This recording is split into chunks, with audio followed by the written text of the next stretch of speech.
அனைவருக்கும் வணக்கம். நான் இப்போ ஞானஸ்தானத்துக்கு கீழ்ப்படிஞ்சு கர்த்தருக்கு பிள்ளையாக நான் இப்போ மாறி இருக்கிறது எனக்கு பாக்கியமாக நினைக்கிறேன். ஏன்னா என்னுடைய பழைய வாழ்க்கையில் வெறும் விக்கிரகங்களை வணங்கிட்டு அதற்கு பின்னாடி இருக்கிற கோபம், வீணான வார்த்தைகள் எல்லாமே பேசிட்டு ஒரு துன்மார்க்கமாக இருந்தது. ஆனால் இப்போ நம்ம ஒரு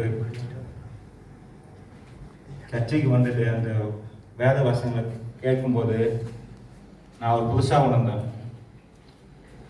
எப்படின்னா, ஒரு வார்த்தை தான் ரொம்ப எப்படின்னா மனசில் ஆழமாக பதியும். அந்த வார்த்தைனா, ஒரு தேவனோட ஆலயம் பரிசுத்தமாக இருக்குது, அதுக்கு எடுத்து போட்டால் தேவனே உங்களுக்கு எடுப்பார், நீங்களே அந்த ஆலயம் சொன்னோம்.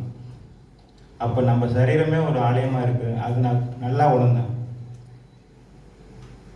அப்போ அந்த ஆலயத்தை நம்மளுக்குள்ள ஒரு கடவுள் இருக்காரு. அப்போ அதை நம்ம பரிசுத்தமாக வச்சுருக்கணும். அது தேவன் தான் உணர்ந்தான்.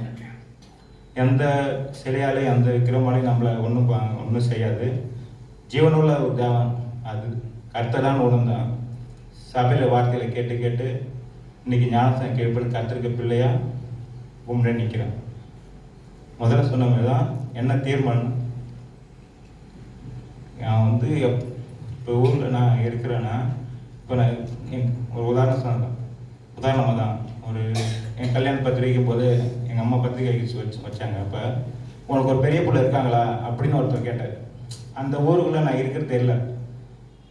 அப்படி இருக்கக்கூடாது. ஒரு கர்த்தர் பிள்ளையான ஒரு சாட்சியாக ஊரில் இருக்கணும். இவர் கர்த்தர் பிள்ளை, இவர்கிட்ட அந்த சாட்சி இருக்கு அப்படின்னு ஒருத்தன் சொல்லணும்னு நான் தீர்மானம் எடுத்தேன். இப்போ வீட்டுக்கு யாருன்னா வந்தால் கூட இவங்க ஞாயிற்றுக்கிழமை இருக்க மாட்டாங்க, இவங்க சர்ச்சைக்கு போயிடுவாங்க அப்படின்னு ஒரு வார்த்தை வரும். இவங்ககிட்ட பேசும்போதும் கர்த்தருடைய வார்த்தைகள் தான் வரும் அப்படின்னு ஒரு பேச்சை எடுக்கணும் அப்படின்னு ஒரு தீர்மானம் எடுத்து தான் இப்போ நான் ஆவிக்குள்ள வளரலான்னு விரும்புகிறேன். நன்றி.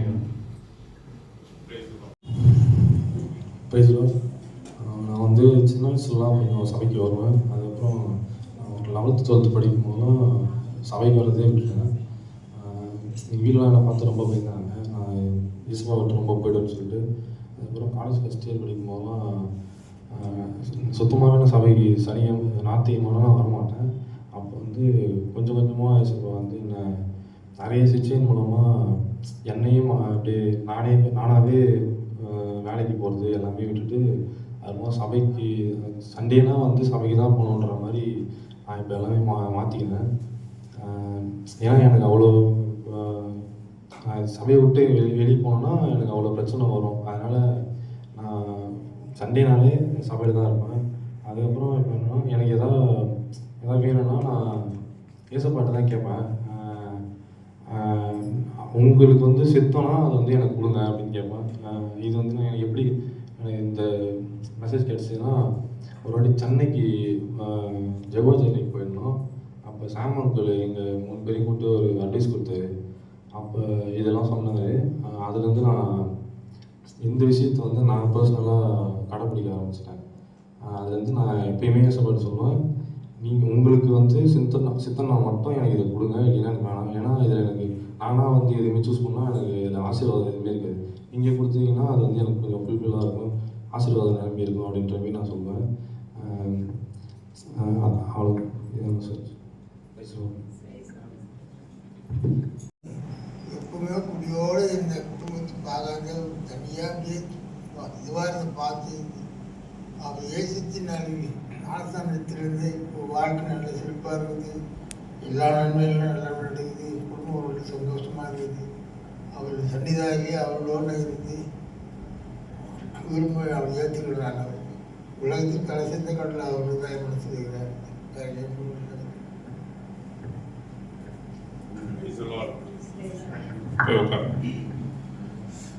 சகோதரிகள் யாராவது? எனக்கு எல்லாத்தையும் கொடுத்தது சர்ச்சு தான், சபை தான். நான் ரசிக்கப்பட்டதுக்கு மெயின் ரீசனும் சபை தான். எனக்கு இந்த ஒரு ஞாயிற்றுக்கிழமையும் ஆண்டவர் பேசினது தான் நான் அதுக்கு எல்லாம் 100% கீழ்ப்படிஞ்சுன்னு சொல்ல முடியாது. என்னால் எந்த வகையில் கீழ்ப்பட முடியுமோ அதுக்கு தெரிஞ்சு அதுக்கு ஒப்பு கொடுத்து தான் நான் வந்து ரட்சிக்கப்பட்டேன். முக்கியமான இன்னொரு காரணம் வந்து கர்த்தருடைய அன்பு தான்.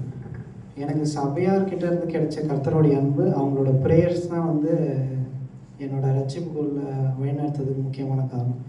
நான் கூட எனக்காக கூட இந்த அளவுக்கு ப்ரேயர் பண்ணியிருப்பேன்னு எனக்கு தெரியல.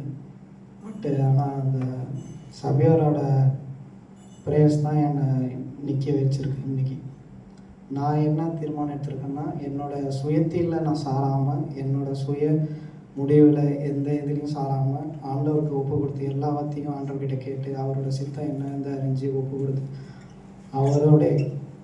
அவரோட வார்த்தையை கேட்டு அதன்படி ஒரு காரியத்துலேயும் செய்கிறது தான். அதுக்கப்புறம் வந்து என்னால் எந்த வகையில் ஆண்டவருக்கு ஹெல்ப்ஃபுல்லாக இருக்க முடியுமோ அந்த வகையில் நான் வந்து ட்ரை பண்ண போகிறேன். அதுதான் என்னோடய தீர்மானம். Praise the Lord.